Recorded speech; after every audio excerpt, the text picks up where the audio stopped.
Thousands of little boxes, each one fighting a losing battle against the cold, each one burning its own separate fuel, cooking its own separate meal in isolation.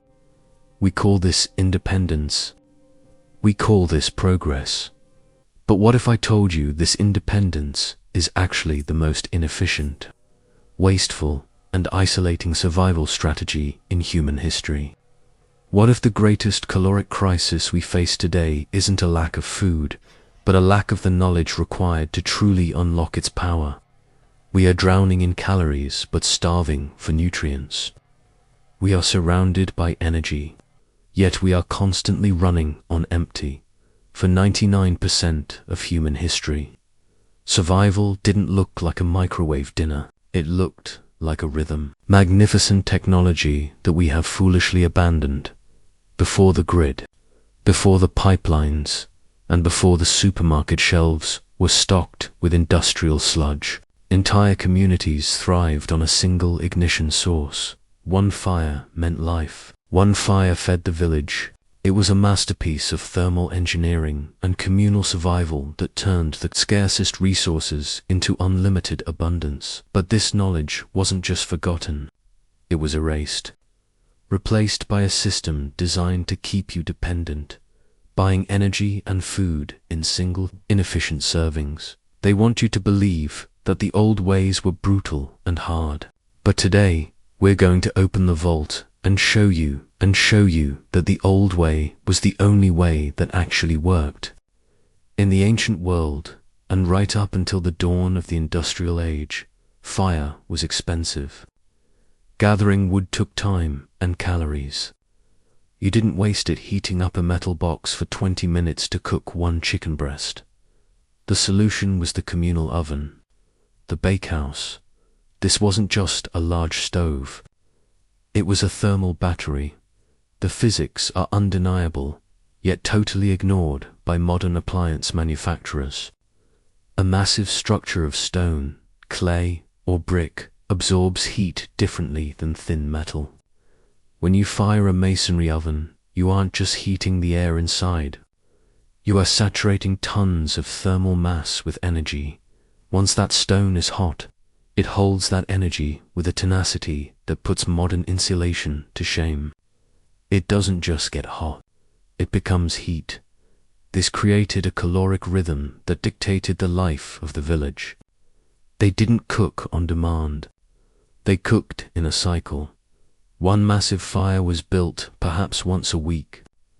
It burned intensely, turning the inside of the oven white hot, far hotter than your home oven can reach.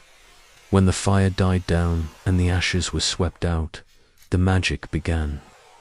This was the bake cycle, a descending cascade of thermal energy that squeezed every last calorie out of that initial fuel source.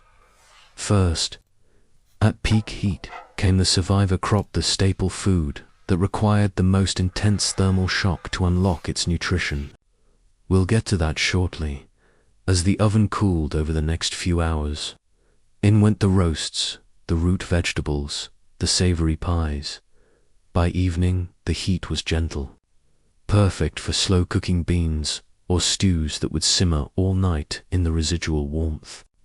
And by the next day, the lukewarm stone was used to dry herbs, fruit, and firewood for the next cycle. One fire, 4 days of cooking, zero waste. So what happened? Convenience happened. Cheap, subsidized fossil fuels happened. The narrative changed. They told us that hauling wood to the village center was drudgery, and that turning a dial in your own kitchen was freedom. But they didn't tell you the cost of that freedom. They replaced the efficient thermal battery of stone with inefficient metal boxes that hemorrhage heat the second the gas is turned off. They broke the village circle and sent us all back to our individual caves, forcing every household to burn its own fuel, duplicating effort and waste 1 billion times over. The communal hearth died, and with it, the knowledge of how to properly cook the most important food in human history. The village oven wasn't just about efficiency. It was a necessity born of the food itself. There is a foundational crop that sustained humanity through ice ages and plagues. A food so vital it was considered sacred across almost every culture. But in our modern arrogance, we broke it. We forgot how to unlock it. We're talking about true, ancestral grain, and the alchemical process required to make it edible, long fermented. Sourdough. Forget the fluffy white poison filling the supermarket aisles today. That isn't bread. That is fast-acting yeast, an agricultural foam designed for shelf life. Not human life. Ancient grains, the stuff your ancestors survived, and are incredibly durable, but they are locked safes of nutrition. They contain phytic acid and complex glutens that the human gut cannot easily break down on its own. If you eat raw grain, you starve.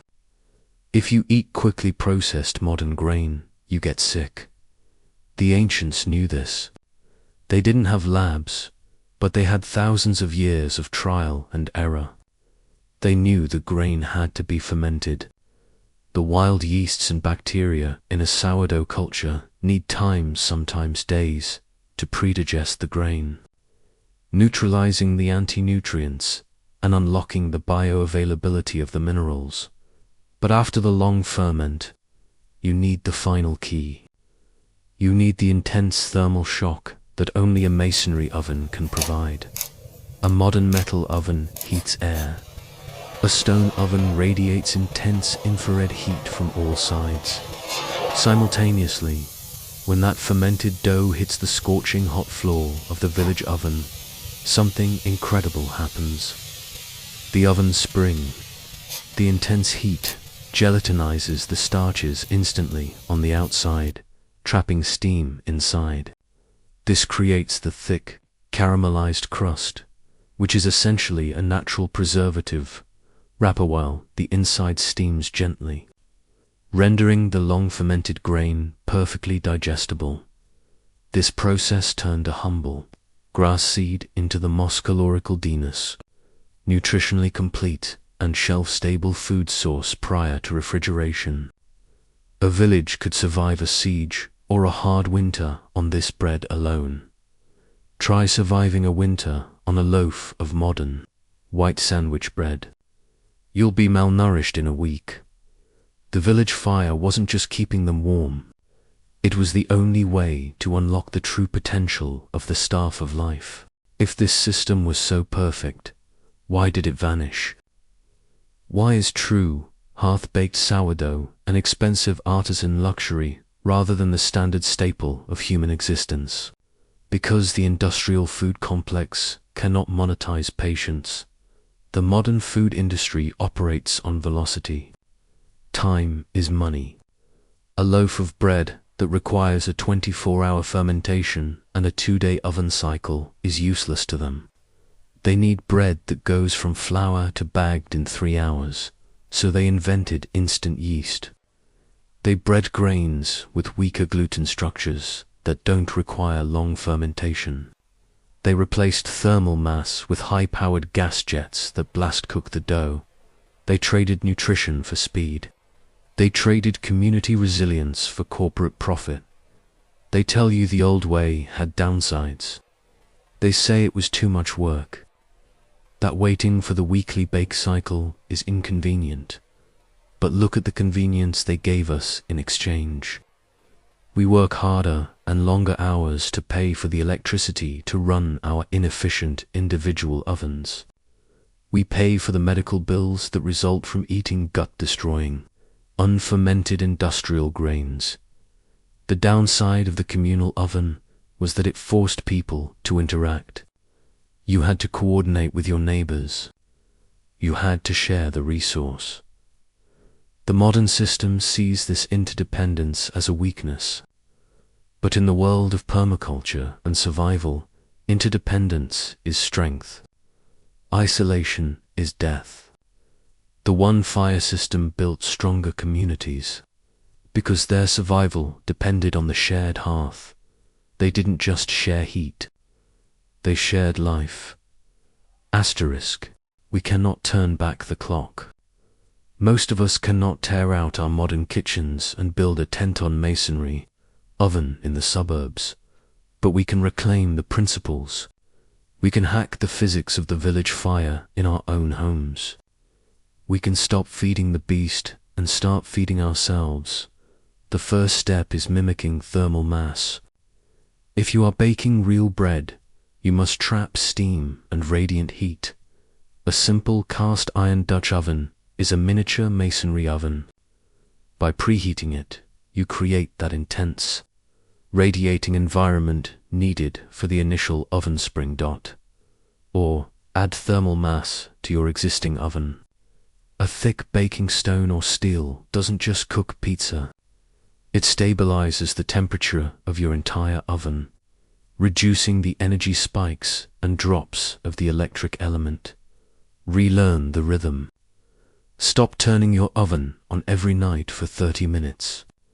Plan your week. Fire your oven once, get it hot, and cook in a descending cascade. Bake your bread, then roast your meats, then slow cook your stews as the oven cools. Stop thinking in single meals. Start thinking in heat cycles. And for those willing to truly step outside the system, build the real thing. A community cob oven in a shared garden is more than just a place to bake pizza on Fridays. It is an anchor. It is a declaration of independence from the grid. It is the hearth around which a new kind of village can begin to form. Asterisk. The flame of the village oven didn't just cook food. It forged civilization. It was the glowing heart of the community, a testament to human ingenuity and cooperation. When they extinguished those fires, they didn't just sell us new stoves. They sold us a new way of life, colder, faster, and infinitely more fragile. We have forgotten more about survival than the modern world will ever teach us. But the embers are still there, waiting under the ash. It's time to relearn the old rhythms. It's time to respect the process. It's time to light the fire again. If you want to unlock more of the knowledge they tried to bury, subscribe to the channel. We're just getting started opening the vault.